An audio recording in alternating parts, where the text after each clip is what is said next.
Local programming on KRWG Public Media made possible in part by viewers like you. Thank you.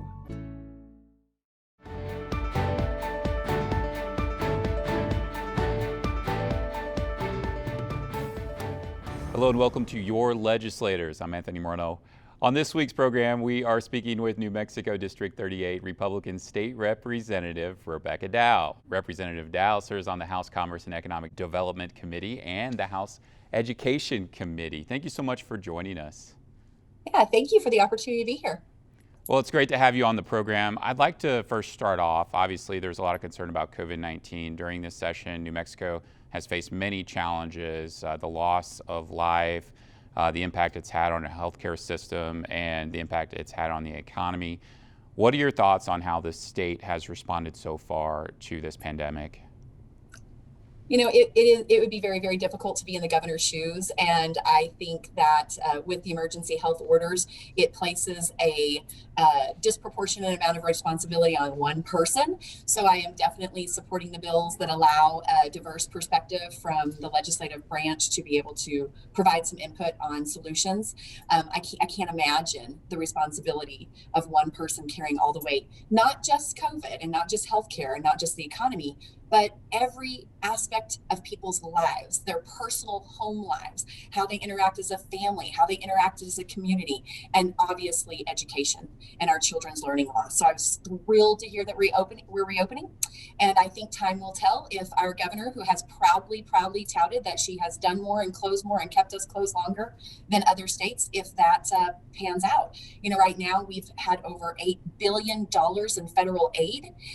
And so it sort of softens the blow of the thousands of businesses that have permanently closed and the hundreds of thousands of employees, you know, that are on unemployment. And so when those federal dollars cease to flow into the state, time will tell. It will be interesting. I think it will take a long time to learn which governors. We basically have 50 unique strategies going on across the United States because we have individual state rights, and time will tell. I'd like to hear more about the session and how the pandemic has played a role in the session. The Roundhouse has been closed due to COVID-19 concerns, and we've also seen that many online committee hearings have been taking place, and House Democrats have been touting the participation from New Mexicans across the state taking part in these committee hearings and legislative proceedings. What are your thoughts on everything that's happening with the session and how many things have been moved online?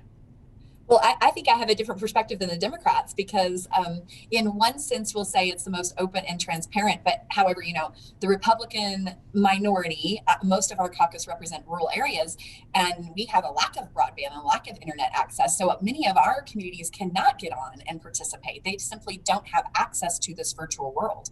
In addition to that, in our feed bill, we started the session by spending $2 million basically creating a militarized zone around the state capitol. So if you were to come to the state capitol today, you would see many state police officers surrounding the capitol. You would see a National Guard, and you would see a fence, a temporary fence that taxpayers are paying $35,000 a week to ban people and prohibit people from approaching the Capitol. And so calling that open and transparent is debatable, especially when many of the chairs, it's the will of the chair, are limiting debate to 15 minutes for, 15 minutes against. Maybe sometimes it's 10 people for, 10 people against, 1 minute per person. So when you go from being able to walk up to your elected representative and having dedicated time as a constituent with them, grabbing coffee, talking to them on the House floor, to 1 minute in public comment, I would not call that increased access. I do think there are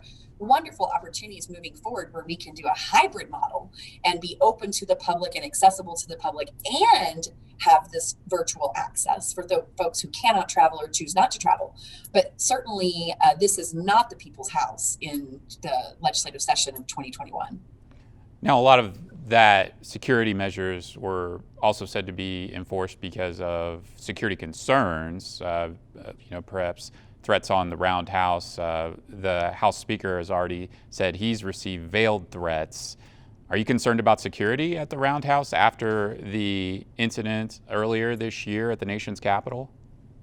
If the New Mexico people have demonstrated their ability to follow the will of the executive and legislative branch leadership, we would have to say there is no security issue. I think in the time that we've been here, the only thing they found is a fire extinguisher. And as a volunteer legislator, our home addresses are published to the public. I have had multiple people show up at my home, and sometimes they are under distress. That you can tell that they are dealing with either a behavioral health or a substance use issue, and they show up at my home. So I've never been offered security in my day-to-day life, and so I think it comes with the territory, and I appreciate the initial concern, but I think that New Mexicans have shown and demonstrated that that was a perceived threat and not a reality. I guarantee you. Perceived threat. I mean, you've mentioned that people are showing up at your home. Have you ever been threatened? That's my everyday life. Just, have you ever been threatened? I have, yes. Yeah. Yeah. Oh, okay. I didn't receive any additional security, and there was no protections for me or my family. Did you take any precautions to address the situation and contact law enforcement? Yes, I have contacted law enforcement multiple times, and usually it has been, most recently it was a veteran who did not feel like he was accessing services and getting the support that he needed, and he showed up at my home a little bit under distress. But it was not a political threat. I have not received a political threat. Were you concerned though about your safety and violence? I think that's always a threat, not only as a volunteer representative, but also as a woman. And just in this climate where instead of creating unity, it seems that the focus is to find division among parties and around people, even races and even religion, rather than uniting. So I think this is a time when we should all be looking at what we have in common instead of what we have in Should New Mexico lawmakers be looking at enhancing security? You mentioned that you haven't been provided any security. Is this something that New Mexico lawmakers need to consider? I suppose it's something we should discuss, but I do not think that creating a militarized zone around the people's house has created a solution.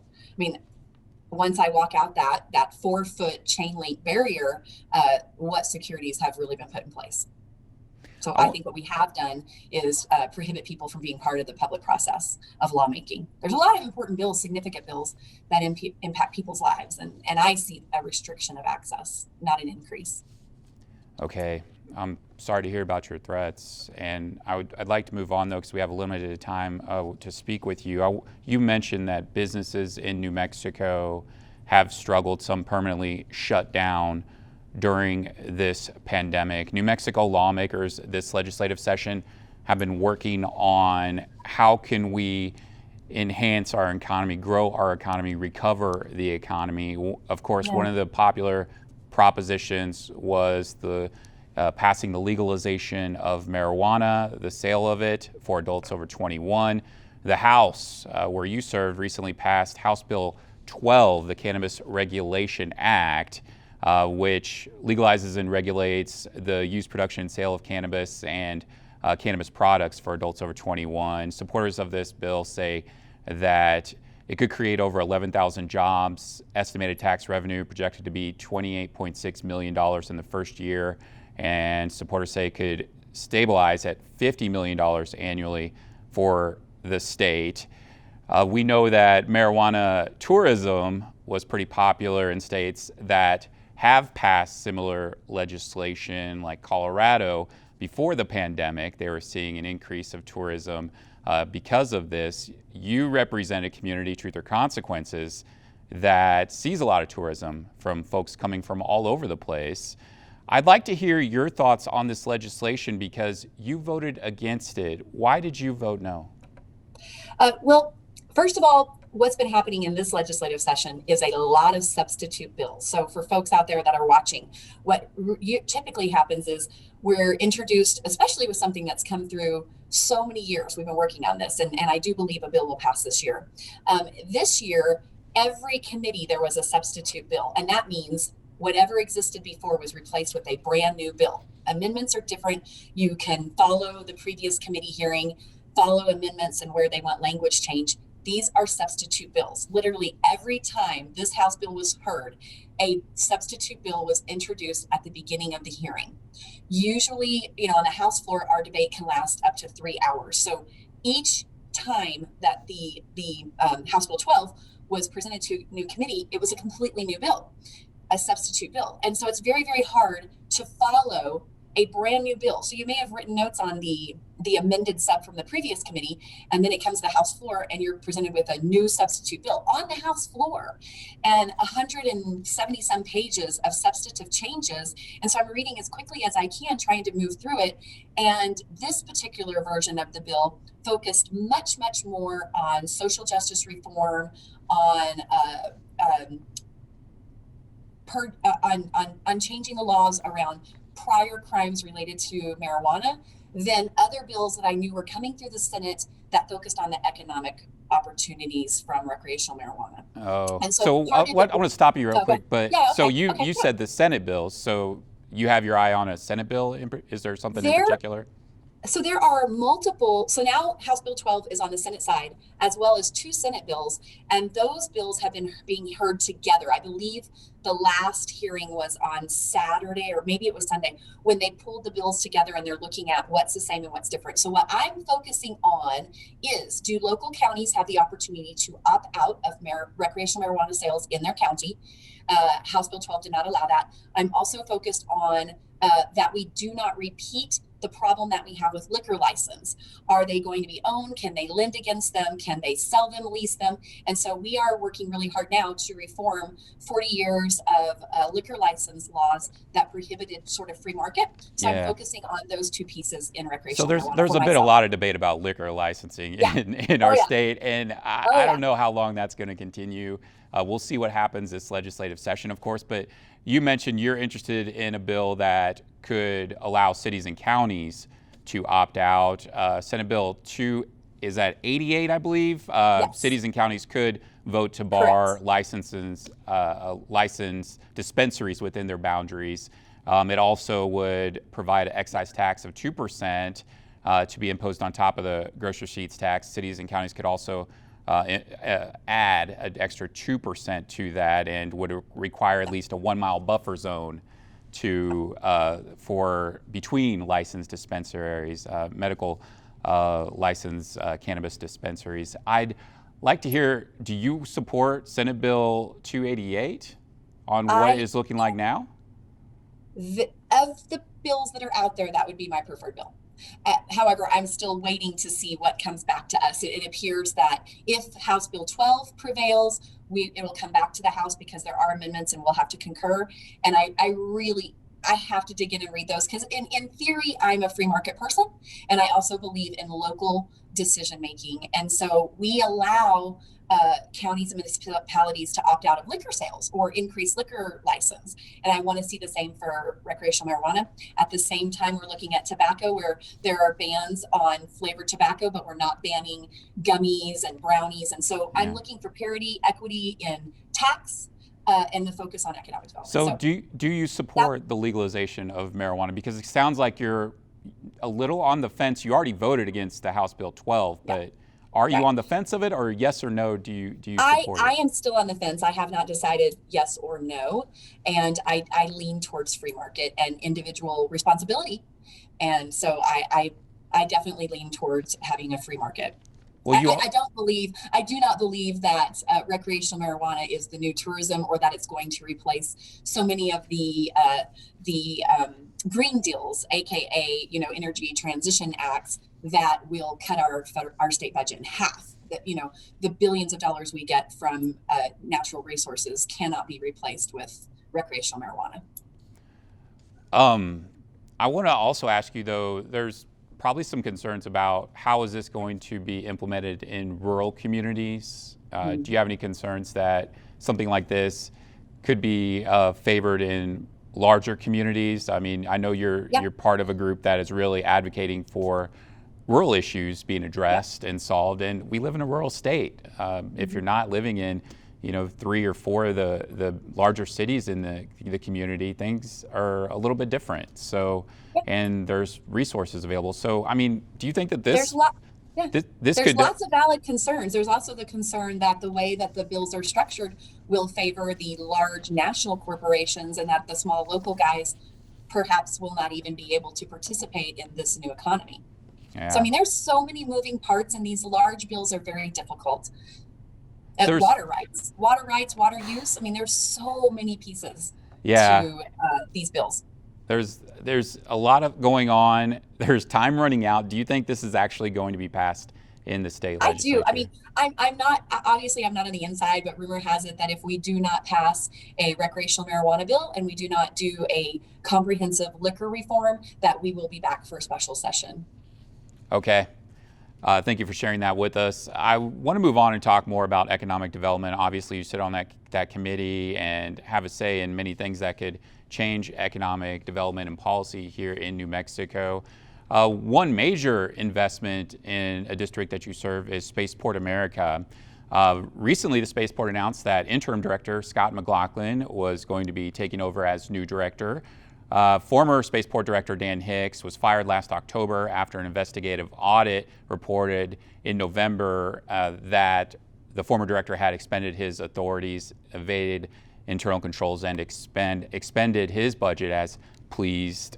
Portions of GRT in Sierra County and Doña Ana County go to Spaceport America. The Las Cruces Sun-News reported last month that local taxes to the spaceport were improperly spent after an Attorney General's office investigation found that 75% of local GRT currently collected by Sierra and Doña Ana County must be used for financing, planning, designing, and engineering the construction of the regional spaceport, while the other 25% must be retained by the local government for the use. The investigation found that 25% was going to local spaceport education. Last week on the program, we had State Senator Joseph Cervantes, who was very vocal about Doña Ana County taxpayers paying for Spaceport America. Now, of course, we have a new director at Spaceport America, but the former Spaceport America was fired. There's been an Attorney General's investigation revealing that funds were improperly being handled. That's due to the Las Cruces Sun-News reporting on that as well. What are your thoughts on this? Can the taxpayers in Sierra County trust that their dollars are being used properly at Spaceport America? Well, this is another, you're asking an extremely complicated conversation. I want to first start by saying I am a supporter of space investment in New Mexico and the space industry in New Mexico. We have over 135 businesses across the state that deal with space enterprise. When I was a freshman, the space industry represented about $235 billion a year. It has exceeded $400 billion and will probably surpass $500 billion this year. So for better or for worse, that, in my opinion, is the emerging economy that could be substantial in New Mexico, growing high-paying jobs with benefits and retirement, technical jobs. And I see, with the right investment, with the right leadership, that New Mexico could lead the space industry. We could be the Silicon Valley of space development, space products. And so from Department of Defense to bio, it is so diverse, the opportunities around space development and space industry in New Mexico and the new space economy. And so what concerns me about what's been in the press is the face that it puts forward and the uncertainty that those who could come and invest in New Mexico, the uncertainty because of the government climate. You don't know if they're going to get their budget. You don't know if it's going to be where the dollars are going to go, if they're going to have support for basic infrastructure. And so I think it puts a really bad face forward for New Mexico Spaceport, which should be leading the way.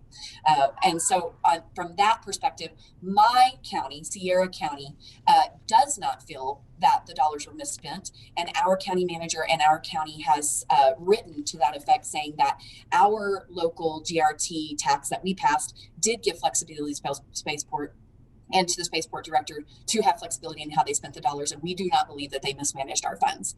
In fact, right now in Senate Finance, unless something has changed since Saturday night, spaceport is not getting their request. They requested $2 million to fill the back of the GRT. They are not receiving from the counties right now because there has been an opinion of the Attorney General. And the Finance Committee on the Senate has also reviewed that using their legislative counsel services and says they do have the right to spend those dollars and is not giving them their budget request because they're saying you have $8 million over here, spend it. That's what it's for. So time will tell on that one as well, if what was right and what was wrong. And I'm not defending Dan Hicks and or the chief financial officer at the time, but I will say that they don't just get to spend dollars. When they're spending dollars, they have to go through New Mexico Finance Authority. They have to go through procurement. Their budgets are pre-approved. So I think time will tell on that one as well. It's very interesting conversations we're having this morning. Well, it's a heavy investment. I mean, space is a risky field. I've interviewed many experts in this over the years dealing with this issue, and specifically, when you make an investment like that, you don't know if you're going to get your money back for a serious amount of time because this industry, it is risky. I don't think there's any doubt with that. We've seen some of the most safe vehicles that NASA has provided end in tragedy. So there's a lot of risk involved here. And another thing that I've found out the investment isn't ending. The research and development is in full speed ahead. And so one thing that I would point out about New Mexico Spaceport, in last year's audit, in their financial report, 67% of their operating budget was coming from private investments. And, people will invest without question on the Santa Teresa Borderplex, which I also support, but their operations are 100% government funded, 100%. And yet Spaceport is 67% privately financed, through private leases, and it's not enough. Yeah, well, but when you're talking about Spaceport, you're also talking about it relies on the success of Virgin Galactic. That Spaceport was heavily built with Virgin Galactic in mind. And there's been concerns with Virgin Galactic's stock dropping. One of the head honchos at Virgin Galactic, Mr. George Whitesides, resigned recently. Their chairman sold off over $200 million in stock recently. Are you concerned about the future of Virgin Galactic at Spaceport America? I am concerned about the future of Virgin Galactic at Spaceport America. I think they've just been the best at marketing their product because it is for the public consumer, and it gives a false impression to the public that they are the only game out there. And when there are many other folks out there. I mean, it is incredible if you visit Spaceport. Each time I go, where else in New Mexico do you see cranes and a constant flow of concrete trucks and construction workers? And I mean, it is incredible, the development that's going out there that has nothing to do with Virgin Galactic. It has to do with the other investors, Air Environments. It has to do with Spin Launch. It has to do with, Boeing's out there, NASA's out there, Lockheed Martin's out there. People are there and they're doing work. Although Virgin does take the fair share of the public publicity, and they get the marketing and the media, and it hasn't been positive. The other stuff that is highly competitive and has non-disclosure agreements going on out there is significant and important to our state's economy. You mentioned that you're a proponent for the free market economy. There's been some state lawmakers in the past that have proposed selling the spaceport to a private company and government getting out of the commercial space business. What are your thoughts on that? If we were going to sell Spaceport, I think the capital infrastructure out there is around $250 million. And I've heard them tongue in cheek say, we'll sell it for $25 million. With the growth of the space economy worldwide, I would say we need to be at least $1 billion. Oh, shoot, my bill's up. Okay, well, we only have 2 minutes. Is there any way that you can hang on with us for another 2 minutes? They are calling me right now. I cannot. I am so sorry. No, it's okay. I appreciate your time. But since one quick question. Can you give me one answer, one more question? There's been a lot of speculation, and your name's been tossed around for running for governor. Are you going to run for governor? Let's have another conversation about that later. State Representative Rebecca Dow, thank you so much for joining us. We want to thank you for joining us for your Legislators. I'm Anthony Morneau. It was unfortunate that Representative Dow had to leave us. She did inform us that she had a bill that was being heard in the Senate.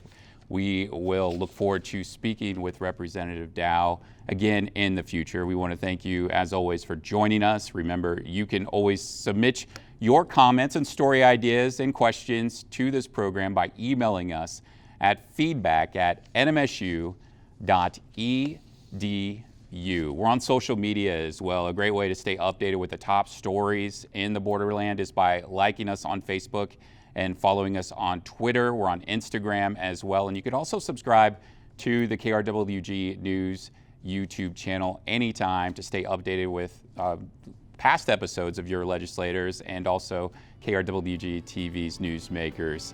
It's always a pleasure to be with you. I'm Anthony Moreno. We'll look forward to seeing you next time.